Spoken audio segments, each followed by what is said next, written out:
Good morning, good afternoon, or good night, and welcome to Command Power, the channel where we talk about all things Magic the Gathering and with a focus on Commander. And today, to start off this channel, we're going to talk about one of my favorite commanders, which is Brudiclad Telchur Engineer. Now, I really love build-around commanders, so this has been a particularly fun one for me to actually put together, and I want to guide you a little bit through my thought process and give you a deck tech, which cards you should leave in, which cards you can take out, and everything in between. So, without further ado, let's get started. So the first card in the deck is our lovely commander Brudiclad, a Phyrexian legendary artifact creature, an artificer, which says creature tokens you control have haste. Now that's a pretty unique ability right off the bat, and it can actually let us do lots of very fun, creative, out-of-the-box things with this commander. And it also says at the beginning of combat on your turn, create a 2/1 blue mirror artifact creature token, and then you may choose a token you control. If you do, each of the token you control becomes a copy of that token. Now this means we can get up to some absolutely crazy shenanigans by making bid tokens and then getting something else to copy them. And notably it says each other token you control. So it's not only creatures. You can turn all of your gold tokens, all of your treasure tokens, all of your food, all of your blood into something else, or vice versa. You can turn all your creatures into treasure and then suddenly sacrifice it for loads of mana. So there's absolutely so many fun things you can do with this deck. And my focus is using cards that let us create tokens of actual real cards, so copies of other cards, which we can then like duplicate with this ability and just create like massive armies out of nowhere. It's super fun. It's actually quite strong, remarkably strong. Let's start looking at the creatures in this deck. Academy Manufacturer. Now, Academy Manufacturer is obviously amazing in the deck because if you would create a clue, food, or treasure, instead create one of each. We want lots of tokens with this commander. This fits the bill perfectly. We're going to get to triple all of our non-creature tokens, which then are going to become other stuff. It's just awesome. Next up, we've got Chasm Skulker. This one is good for a few reasons. It's good because we get to copy it with some of our copying cards, and then we get to have multiple ones of these, just getting tokens and getting bigger off each draw. But also, it's good because of the second part of the ability, which means that when it dies, we're going to get all these other tokens, which, you guessed it, are going to become something else huge in this deck. It's pretty awesome. Curiosity Crafter is obviously amazing in here. The no maximum hand size is great. And whenever a creature token you control deals damage to a player, you draw a card. Well, we have a lot of creature tokens. We're going to be drawing a lot of cards. This card is amazing, and you should consider picking it up if you haven't already, because I think it's going to get more and more expensive. One of the best commander cards of the recent years. Darksteel Juggernaut is a late addition to the deck. I put it in at the end, but it's actually a really strong card in this deck. So a lot of the stuff we're making is artifacts in this deck, and the tokens that Brudiclad himself makes are also artifacts. So if you manage to copy this with like, I don't know, Rite of Replication or something, and then you start making more and more copies of it, they're all indestructible and they're all feeding each other. So you're just gonna get these massive Darksteel Juggernauts that are gonna be really hard to deal with. And every combat, every new token you make is gonna turn into a Darksteel Juggernaut, which is just gonna make all the other ones bigger, and boy, that gets out of hand really quick, let me tell you. Ethereal Investigator is, again, good for multiple reasons here. So it investigates, which is really sweet, and it's going to investigate 3 times in a multiplayer game, so it can make more tokens than pretty much any other card for 4 mana right off the bat. And also, it kind of feeds off itself, because you can then sacrifice those clues to make even more tokens, which then work again off Brudiclad. So yeah, this works on both angles, and this is one of the all-stars of the decks, one of the best cards you can have in a Brudiclad deck. So definitely get this. Fathomfleet Swordjack I put in as a finisher. It's a solid finisher. It's going to deal damage equal to the number of artifacts we control, so even without copying it, it deals a ton. But if you somehow get a copy out with Brudiclad and then make all of them, make all of your tokens copies of Swordjack, you can get like 10 triggers out of this, even if they just deal 4 damage each, which is probably on the low side. That's still 40 damage to someone's face. So yeah, that's pretty good. And then of course the Encore ability helps us to create multiple tokens at once. And again, they're all going to trigger when it attacks. So yep, you might have noticed the theme of this deck is having a lot of attack triggers on creature, because they work well with Brudiclad. Attack triggers and death triggers are really good. ETBs, not so good, because the creature tokens transform at the beginning of combat, and they're transforming, so you're not getting any ETB triggers on them. Feldon is absolutely amazing in this deck. It makes tokens, it's repeatable. The tokens can then be copied by Brudiclad, and it's just fantastic. It's any of these cards, if you can make a token copy of them, like the Darksteel Juggernaut we've just talked about, the Pirate we just talked about previously, any of those are just amazing with Feldon. So yeah, just a fantastic card all around. Felhide's Spirit Binder is an interesting one. It's a bit slow, and it's one of the ones that I might cut if I was considering to find new space for new cards. But it's pretty sweet. I mean, you get a copy of a creature, so you can kind of do some shenanigans with Brudiclad here, because you can kind of make this copy of something and then just get all your other mirrors to become copies of that. Unfortunately, you do need to tap first, but we've got some ways to do that in the deck. We've got a couple of synergies in there. Otherwise, you might be a bit at the mercy of attacking into someone's board, and a 3-4 for 4 is not exactly huge. Hellrider. Now, Hellrider is absolutely sweet, and it brings me back to my days playing mono red in Dark Ascension Standard. If you make copies of this with other stuff, you're just gonna get so many triggers. If you get like 5 copies of a Brudiclad with this, then they're each triggering each other, so they're all hitting for like, what, 25 damage or something ridiculous just off of attack triggers. So this, again, gets out of hand really quick. But even if you don't copy it, it's still good to just give all your guys an extra point of damage when they attack. So yeah, just a great card in the worst scenario, and absolutely broken at the best. Impulsive Pilferer is just a filler, really, but it's a pretty good filler. It makes a treasure token, which we're interested in because we can then use that token with Brudiclad. And also, it's also a good one to copy, because when it dies, you get a death trigger. Pretty sweet, nothing too exciting. Junkwinder is obviously amazing. It has affinity for tokens. And whenever a token enters the battlefield, which is the interesting part, you tap a non-land permanent an opponent controls, and it doesn't untap during the next untap step. Well, we're going to be making a lot of tokens in this deck, so you better believe this card is going to be absolutely amazing. It's going to lock down opponents' boards with ease. If this could target lands, it would be absolutely broken. As it is, it's still fantastic. So yeah, definitely play this. Lightning Runner. Now, Lightning Runner is one of the spicier cards in this deck, and again, it's one of the ones that might need to be cut at some point. There's way more broken stuff you could do with extra attack phases. There's a lot of ways to just make stuff that's completely broken, like by exerting or something like that. There's the card that exerts when it attacks, but I thought that's a bit boring. So I wanted to try something a little bit more out there, and I went for Lightning Runner. Now, Lightning Runner, you will need some energy counters, but here's the thing.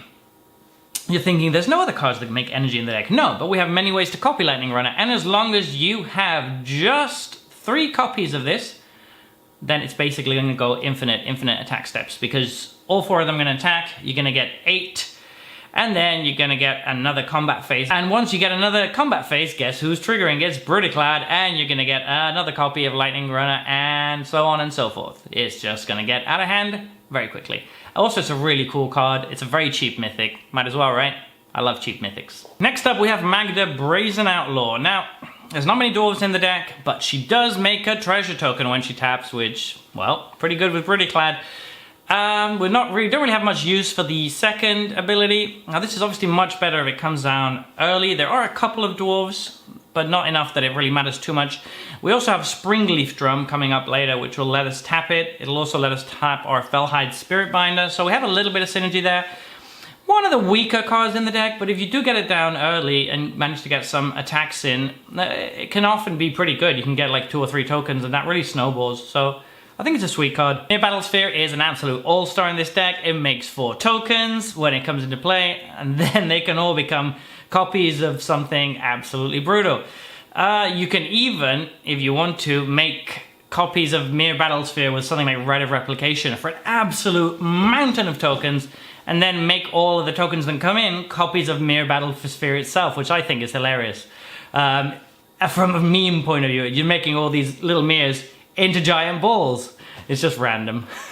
Nadir Kraken is just a nice filler card. It's a little bit like the Chasm Skulker that we talked about earlier, except you have to pay 1 every time you draw a card, and then you get a tentacle token, and that, you know, synergizes with everything. Pretty nice. Olivia's Attendance is absolutely amazing if you just get even 1 attack in with it. Another great card to copy because it's not legendary. If you just copy like 1 or 2 of these, you're just going to town, because then you're just making all these blood tokens, and the blood tokens can become copies of Olivia's Attendance, and then, well, yeah, your opponent's not going to win that game. It also is a nice mana sink, so yeah, pretty great card all around. Padim, Consul of Innovation, is awesome. It's going to give all your artifacts hexproof, which is sweet. And you're actually going to get to draw a card quite often with this, because your commander is an artifact and he costs 6 mana, which is quite expensive. You're often going to get to draw a card, but we're playing it mostly for the hexproof. Reefworm is really fun. It's a really fun card in this deck. I've played it in a bunch of decks back in the day, but in this deck it really excels because it allows us a way to get tokens, and also makes some tokens that are worth copying. So even if we don't get any of our creature copying cards, we can still make 9/9s, turn all of our random treasures into 9/9s or 6/6s or whatever, which is pretty good in most games. It'll probably get us there. 7 Dwarves is in here just for the hilarity. It's just an absolutely fantastic card to have in an EDH deck, because I mean, it's a common that should never really be seen outside of draft. But in this deck, it's surprisingly good. You can get more than 7 Dwarves. You can get like 20 Dwarves that are all 20/20s. I just think it's funny. It also has a tiny bit of synergy with Magda. It's one of 3 Dwarves in the deck. It's just an hilarious card. Stormkiln Artist is one of the other Dwarves. It gets +1/+0 for all your artifacts, so that's pretty nice. And then it also makes us treasure tokens, which is sweet. It really synergizes nicely with the deck, and just a very powerful card in general. Storm Surge Kraken is a great one to copy, because when it becomes blocked, we're going to draw 2 cards. That is very nice. And this is if we control our commander, of course, but still, even without our commander, it's a 5/5 hexproof, so it's a really good one to copy with our tokens. It's very hard to interact with for the opponent, and they're either going to have to block it or just take a bunch of damage. And if we have a commander out, we're actually going to draw cards, which is fantastic. 7/7 hexproof that either hits them for 7 or draws you 2 cards is pretty good, as it turns out, especially when you can get like 10 of them. Taurian Mauler is a fantastic card to copy because we're going to get counters, multiple counters on it. It's also a dwarf, so actually there are 4 dwarves, I guess, in the deck, so that works with Magda. But yes, if we copy this, we're just going to get lots of extra counters on our tokens, and then if they transform into something else, those tokens are still going to keep the counters. So it's just a really, really interesting card to have in the deck. And it's also a very good card that fits into pretty much any red deck. Wormcoil Engine is one of the cards that you can cut if you don't have it. In all of my deck lists, I have cards that are very expensive sometimes, but it's just because I happen to own them. But there are better things you can do as well. I mean, it's nice that it gives you lifelink on the tokens, but it could be substituted with anything really that makes tokens or has a death trigger. It's just a good stuff card. Xorn is pretty nice because we have quite a few ways to make treasure tokens. It's going to make 1 extra for each. You can kind of get a little bit silly as well if you copy it with any effects, because then all of your treasure making cards are going to make multiple more. So if you have Brudiclad out and you have 3 copies of Xorn, then that's 3 extra treasures for each time you make any treasures, and then those 3 treasures can become copies of Xorn, and then so on and so forth. It just gets out of hand, you know it. Decklist Counterpart is one of our important cards. We're on to the instance now, and this is one of the cards that lets us make tokens of our creatures. It's one of the better ones because it has flashback, so we can actually use it twice. So use it wisely, keep it ready for whenever you can. You want to be able to maybe protect an important creature, so if they're going to go to kill it, you respond by using Cackling Counterpart. And it's one of the engines of the deck, so very important card. Chaos Warp, not much needs to be said, just good removal. Cyclonic Rift is a card that I own, but you don't actually need to play it. You can also play something like Perplexing Test, which is actually really good in this deck because it bounces all non-token creatures, and it costs a lot less than this. So if you don't have Cyclonic Rift, substitute it for that. Obviously, if you have Cyclonic Rift, it's still one of the best cards in EDH. Prismari Command, Really good in this deck. You get to create a treasure token, and then everything else is just really good. You can kill a creature, you can destroy an artifact, draw 2 and discard 2. Usually in EDH, the draw 2 and discard 2 and the treasure token are the weakest modes, but in this deck, both of those are quite good. The treasure is the best, of course, because then you get to turn it into something else. Spell Swindle, fantastic in this deck. It does cost 5 mana, which is a lot, but you get 3 creatures out of it, basically. And they can sometimes be really good creatures. So yeah. Also being able to get 3 tokens at instant speed is really nice, and it can often just give you a win out of nowhere. If you like counter something in the opponent's turn and then you have 3 more Darksteel Juggernauts, for example, to attack with, that's a pretty big game. Sublime Epiphany is great in a lot of decks. It's one of my pet cards recently, but in this deck it's particularly good because being able to make a copy of a creature you control at instant speed is fantastic in this deck, and when it has all these other value things on top, you can easily get like a 4-for-1 with this, and that's not even like getting particularly greedy. You'll often get a 4-for-1, which is just unbelievable. Supplant Form is fantastic in this deck, so normally it's a pretty meh card. It's about as good as a mind control effect, but in this deck you want to be making tokens of your creatures, so yeah. Works really well. You can also make a copy of an opponent's creature, which I used in a recent game to... I think I copied Ongrath Marauder, which doubles the damage for each of your red creatures, and then I made 7 copies of that when I attacked, and yeah, each one of them was dealing like, what, 2,000 damage or something ridiculous. So yeah, this is an amazing card. Unexpected Windfall, really good in the deck. You get to draw 2 cards, you get to make 2 tokens. Doesn't get much better than that for 4 mana at instant speed. Saheeli is absolutely amazing in this deck because you get to create tokens, which is exactly what you want. The other +1 ability, which lets you play a card for cheaper depending on the artifacts you have, is also very relevant, unsurprisingly. And if you ever get to the ultimate, which I've actually done because people don't really see it like as that much of a threat early on, if you get to the ultimate, it's pretty much game over because you're just doubling all of your tokens, which in this deck probably means you're going to be attacking for about 3 million damage.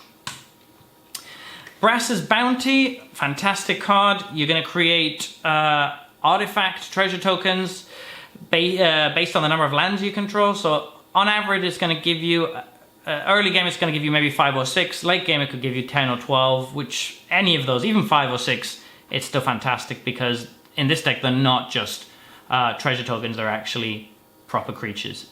Fantastic. Expressive Iteration, just a good card advantage card. You can substitute it for something else like Ponder if you don't have it. Hate Mirage makes 2 tokens of creatures you don't control. Very fun and interactive card. It allows you to play around with what your opponents are playing, which I think is always interesting. Quasi-Duplicate, another copier card, and this is a great one because you can play it twice. It has pseudo flashback. Now, replication technique is absolutely sweet in this deck. Now, being able to copy a target permanent, not only creature, means that you can get really out of hand with some of the enchantments and artifacts that are in the deck. And then you get to do it twice as well. If you ask an opponent to get a copy of their own, then you can make a second copy. So you're getting 2 copies of anything out of this, which is really good. Rite of Replication, great card in most decks, but in this deck it's even better because you get to copy all those nice creatures and then use Brudiclad to make even more copies of them. Saheeli's Artistry is going to be a fantastic 2-for-1 most of the time because you can make a token artifact and a token creature, and then basically you're going to transform them into something else with Brudiclad, so you're going to get 2 of whatever you choose. But it's pretty nice because you're getting 2 tokens for 6. Stolen Identity does the same thing, basically, and then you can cipher it onto something, and if you manage to put it onto something that's going to get through when it attacks, then you're going to make even more copies, and that's just so nice. Visions of Ruin can go in a lot of decks, but it's particularly good in this deck because our commander costs 6, so we're basically flashing this back for only 2, and you're getting treasure tokens for each artifact sacrifice. So the first time you're probably going to get 2 or 3 treasure tokens, and the second time you're going to get another 2 or 3 for even cheaper. Flame Shadow Conjuring is a card that I often cut from my decks, but not this one because you're going to actually be able to make tokens again, and that's what we care about in this deck. This is really synergistic. Goblin Assault makes a token every turn. It forces the goblins to attack, but they're not going to be goblins for long because they're going to turn into anything else with Brudiclad, so it doesn't even have a downside. Just a free token every turn. Thopter Sky Network does the same thing. We're basically always going to have an artifact, free token every turn, and we're probably going to be drawing an extra card every turn. Now, Storm the Vault is absolutely brutal in this deck, because whenever a creature you control deals damage to a player, or combat damage I should say, you get a treasure token. So that's already great, but then this is going to flip very easily in this deck, and when it flips we basically have Tolarian Academy, which just adds so much mana in this deck, and they really need to kill it on sight. Love this card. Arcane Signet is just a normal mana fixer, not much to say here. Chromatic Lantern, same. If you don't have it, substitute it for something else. Dollhouse of Horrors works pretty nicely because again it allows us to make tokens that are copies of something else. The fact that the power sets due to how many constructs you can control can actually be a good thing, because once you start copying it, then it's setting the power based on the fact that they're constructs and not whatever the original creature was. So in most cases that's going to be better. So it's actually really synergistic. Velvet Stone is just a mana rock. Idol of Oblivion is a really nice card draw spell in this deck, because basically every turn we're going to be making tokens, and then we can also, in a pinch, make a 10-10 that we can then copy for the win if we really, really need to. But we're often not going to be using that because drawing the extra card is just better. More mana ramp. Mimic Vat is really, really amazing, and it triggers on opponents' cards too. This lets us make tokens, and it's a really good and repeatable way to do it. One of the best cards in the deck, and it should be a kill on sight for our opponents. Phyrexian Processor I have yet to use, sadly, because it's one of my pet cards, but you can pay a lot of life with this. We don't have too much life gain in the deck, so it's going to be better early on, but you can get really, really out of control. If you just make, even if you just make a 10-10, and then suddenly all your tokens are 10-10s, that's pretty hard to deal with for most opponents. Replicating Ring is really nice. It's just a normal mana rock, but then if you keep it alive for long enough, suddenly you have, what, 8 tokens out of nowhere, which can turn into anything else. Skull Clamp, just a solid card draw spell. We can use other stuff in the deck, but it works pretty well with our commander. If you don't have it, try to substitute it for something else. But I think you could probably get a hold of it. It's not too expensive right now, and it really is a staple in pretty much most commander decks. Skyclave Relic is good by itself, and also good when kicked because we get 2 tokens of it. So yeah, just a good card all around. Soul Ring is Soul Ring. If your playgroup doesn't allow it, don't include it. Springleaf Drum works with Magda and Fellhide Spirit Binder and a couple of other things. It can also work with any of the tokens, the small creature tokens that the deck creates. So yeah, it's just a nice little ramp spell. Swiffer Boots to protect Brudiclad. Thought Vessel, we have lots of card draw in this deck. Trading Post is really good here. It makes tokens for very cheap. It also very easily allows us to draw an extra card each turn. And it actually helps with artifact recursion as well. So we're using every mode except the Gain 4 mode. And they're all very, very good in the deck. So for this last part, I'm going to be talking about the lands in the deck, but I'm not going to be talking about lands that just fix or just basics like mountains and islands. That's up to yourself to decide how many you add of those. I don't know your collection or your budget. So I will just be including utility lands, and for the others, you can just try to find a good balance. If you want my full list, you can see it in a link in the description, and then you can kind of see exactly what I've included if you do want to copy it. So here's Buried Ruin. Buried Ruin is really good. It allows us to recur an artifact that's died. We have a lot of those in this deck. Kirkkeep, fantastic. It's great to be able to make tokens at instant speed, and it's very cheap to make them repeatably. So yeah, really good. Mirror Pool is particularly spicy in this deck. It can allow us to copy an instant or sorcery such as Rite of Replication, which of course is really amazing. But also the other ability is equally relevant, which lets us put a copy of a creature we control. So it's just another copy of something like Saheeli's Artistry, but on a land, which is a very nice piece of redundancy to have. It's quite a cheap mythic as well, not particularly expensive. Reliquary Tower is good as always. Springjack Pasture is there to round out the token makers. It's a little bit expensive, but hey, In a pinch, we can make an extra token every turn, so that's quite nice to have. And there you have it. That's our Brudiclad deck tech. I hope you enjoyed it. If you have any comments or suggestions, please leave them down below. If you enjoyed this video, don't forget to click like and subscribe, and I'll see you next time with more deck techs. Bye.